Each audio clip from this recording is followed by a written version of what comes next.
Hi, and thanks for logging on to the Daily DVAR Halacha. And here's a brand new halacha for you, and it's for Tuesday, the 24th day of March. Here we go.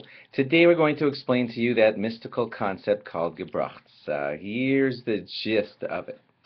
Once water and flour are put together, you know that they can, if properly handled, they can become matzah. If improperly handled, they can become chametz.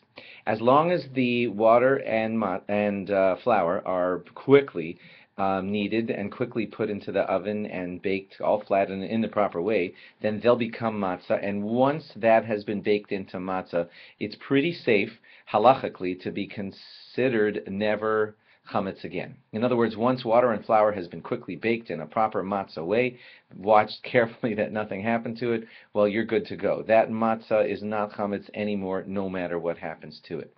However, if you wanted to be extra careful, you could worry about this small phenomenon, and that is that somewhere inside of the matzah there could be a little bit of flour in there that has not fully baked in the baking process, and therefore if it were ever to come into contact with water, then when it sits together with that water, it could then leaven and become chametz. So there are people who fear that matzah that comes into contact with water could possibly become chametz if we left it just in that way, and therefore those people try very carefully to never basically let their matzah get wet, because if their matzah was to get wet, then the possible unbaked flour that's inside of it could be coming into contact with water, and as it sits that way, it could leaven and it could become chametz.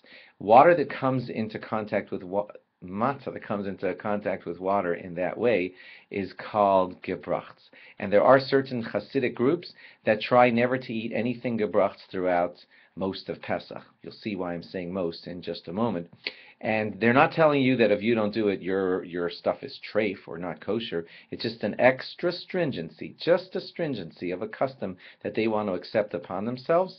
Again, your food, if you don't do it, is not considered unkosher by their standards. It's just that they want to eat in that extra careful, customary, stringent way of never letting their matzah get wet. There are kind of three levels of how people observe that custom. One level is that they're just careful to never let their matzah touch water. That's one level. Another level is that some people are careful to never let their matzah touch any liquid of any sort.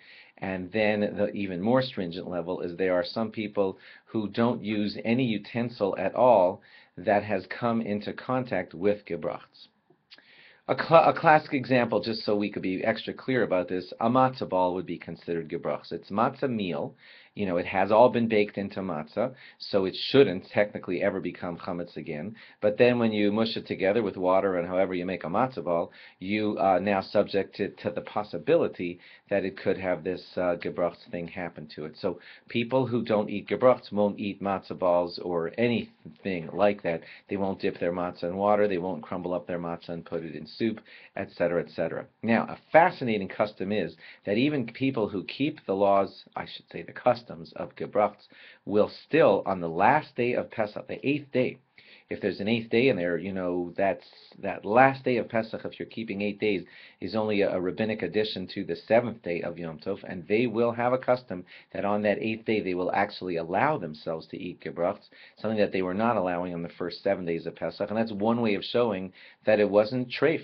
Otherwise, they would never do it on the 8th day. It was just a custom, and they kept it for the first 7 days of Pesach, and then they show that they lighten up, and it was only a custom, and they now allow themselves to eat Gebrokts on the 8th day. That's the gist of it. There is more, but now you know the basics. Thanks for logging on.